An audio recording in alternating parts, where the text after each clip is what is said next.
My friend Todd Bannor, a photographer and videographer I know, interviewed me for his YouTube channel. One of several questions he asked was how to travel plan in uncertain times. I share my answers here. To see the entire interview, check out and subscribe to his channel or catch some of the mini segments on mine. Even though infections are on the wane, there is a lot of uncertainty about travel right now. How do you recommend would-be travelers approach trips and travel planning? I think what I've learned, and I think a lot of the people I know have learned, is that, we all have a different level of risk tolerance.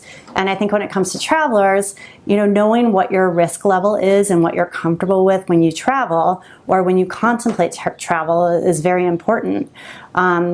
Are you comfortable flying? Are you comfortable going out of the country and risking upon entry in order to get back into the United States?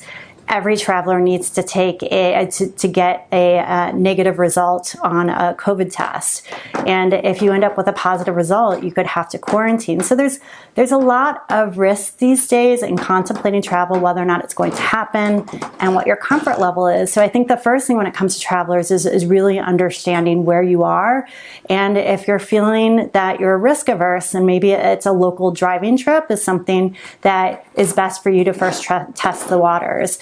The other thing that I recommend for everybody, and this is something I was very bad about doing pre-pandemic, is buy trip insurance.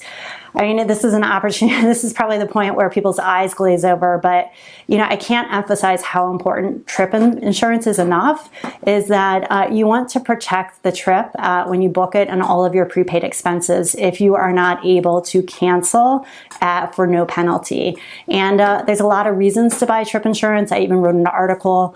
I think it's called Trip Insurance Simplified, the 4 reasons you need it. And then I talk about a few reasons in the instances when you don't.